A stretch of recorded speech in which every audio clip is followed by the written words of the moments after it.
Class 7-এর ব্যাচে ছাত্রছাত্রীরা চলে গেছে একটু আগে। খাতা বই গুছিয়ে মাদুর শতরঞ্জি ভাঁজ করে নির্দিষ্ট জায়গায় রেখে কোচিং ঘরে দরজায় হুড়কো টেনে দ্রুত রান্নাঘরে ঢুকলো লতিকা। গ্যাস চালিয়ে ছোট ওভেনে হাঁড়িতে জল বসিয়ে দিল। তরকারির সবজি কাল রাতে কেটে রেখেছে। ফ্রিজ থেকে বের করা কাঁচা মাছের টুকরোগুলো নুন হলুদ মাখিয়ে ভাজা তোড়জোড় করতে লাগলো। সকালের এই ব্যস্ত সময়ে মনে হয় ভগবান মিতে চতুর্ভুজা করলে হয়তো সংসারের কাজগুলো সামাল দিতে সুবিধে হতো। স্বামী ও ছেলে মেয়েদের খাবার পরেই আসে টিফিনের চিন্তা। হাঁড়ির ফুটন্ত জলে ভেজানো চাল দিয়ে হাত পাড়ে লতিকা। কটা বাজে খেয়াল আছে বাবলি? 9:15 বেজে গেছে মা, এবারে স্নানে যাব। ভেতরের ঘর থেকে জবাব ভেসে এলো। পাশের বড় ওভেনে আমিষ করা বসিয়ে তেল গরম হলে মাছের গাদা টুকরো দুটো তেলে ছাড়ল। কি টিফিন নিবি চটপট বল। যা হোক কিছু দাও। রান্নাঘরের দরজার সামনে এসে বাসি বিনুনি খুলছে বাবলি। আর তোর দাদা?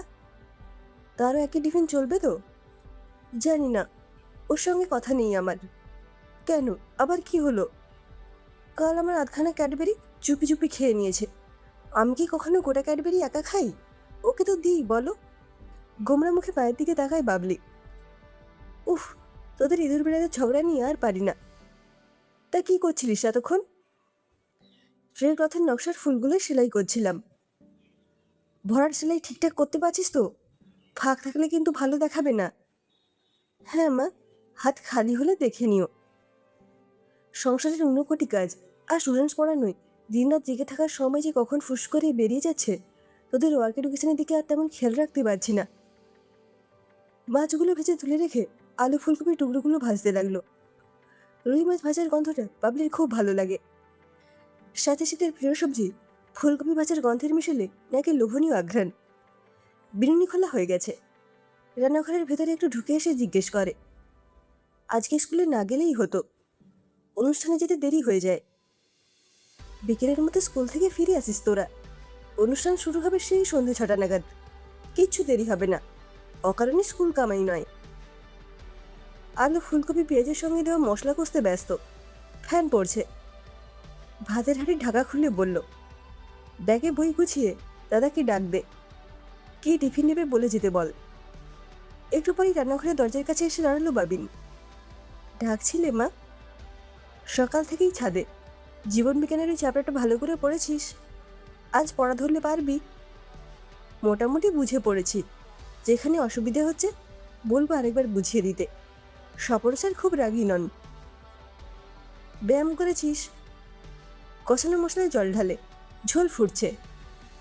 হ্যাঁ সুযোগ ভঙ্গিতে ঘাড় নাড়ল বাবিন। তারপর তো পায়রাগুলোকে খেতে দিয়ে খানিক্ষণ ছেড়ে রেখেছিলাম। আচ্ছা, কাল রাতের বাঁধাকপির তরকারি আছে, পরোটা করে দেবো? বোন টিফিনে নিয়ে যাবে। তুইও কি তাই নিবি? একটু ভাবুক ভঙ্গি করে বলল, ভেবেছিলাম চাউমিন নেব। থাক, আজ পরোটাই দাও। কাল বা পরশু ভেজ চাউমিন করে দিও। প্রত্যুত্তরে হাসল লতিকা। বোন স্নানে গেছে, বেরোলে তুই যা। ভাতের হাঁড়ি নামিয়ে ফ্যান গালতে দিল। রান্নাঘর থেকে বেরোতে কলিং বেলের শব্দ। বাবিন দরজা খুলে দোতলায় উঠে গেল। বাজার সেরে বাড়ি ফিরল কৌশিকবাবু।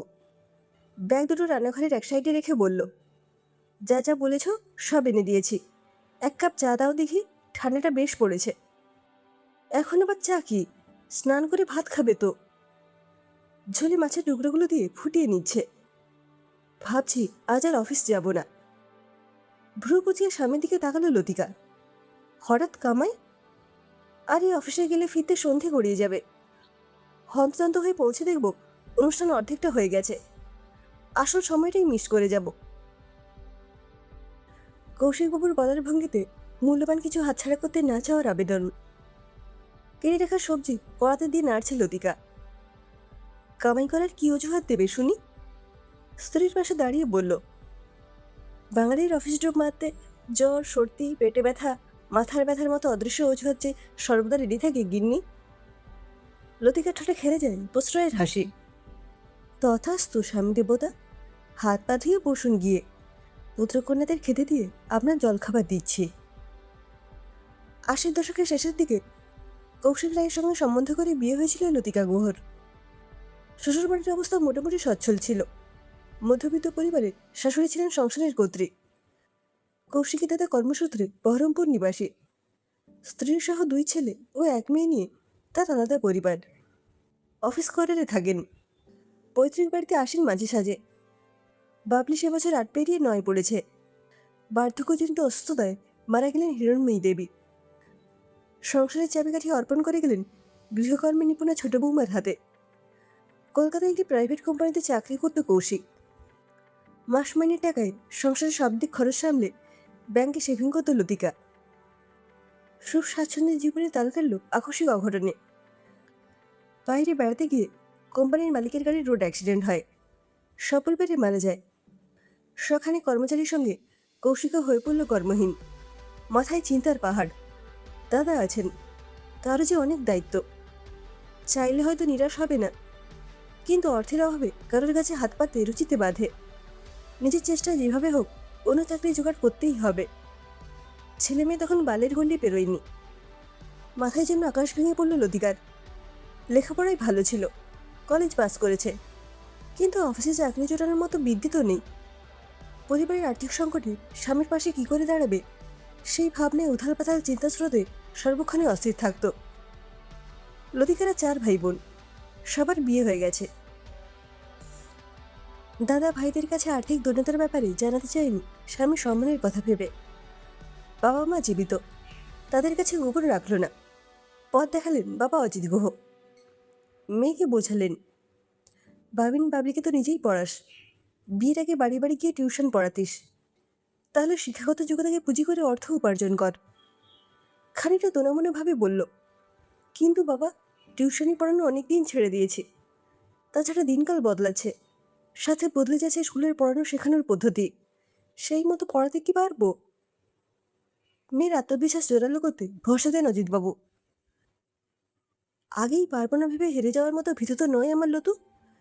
লেখাপড়া যে ভালোবেসে করেছে, তার আবার ভয় কিসের? একবার শুরু কর, আস্তে আস্তে দেখবি এখনকার লেখাপড়ার ধরন রপ্ত করে নিতে পারবি। বাবার কথায় নিজের শেখার প্রতি আস্থা রাখার সাহস ফিরে পায়। উপার্জনশীল হওয়ার চেষ্টায় নেমে পড়ে জীবনযুদ্ধে। শ্বশুরবাড়ির একতলার বাঁদিকে মাঝারি মাপের ঘরখানা তেমন ব্যবহারে লাগতো না। স্বামীর সঙ্গে আলোচনা করে সিদ্ধান্ত নেয় কী করণীয়। পরিকল্পনা অনুযায়ী সেই ঘরটা পরিষ্কার করে ফেলে।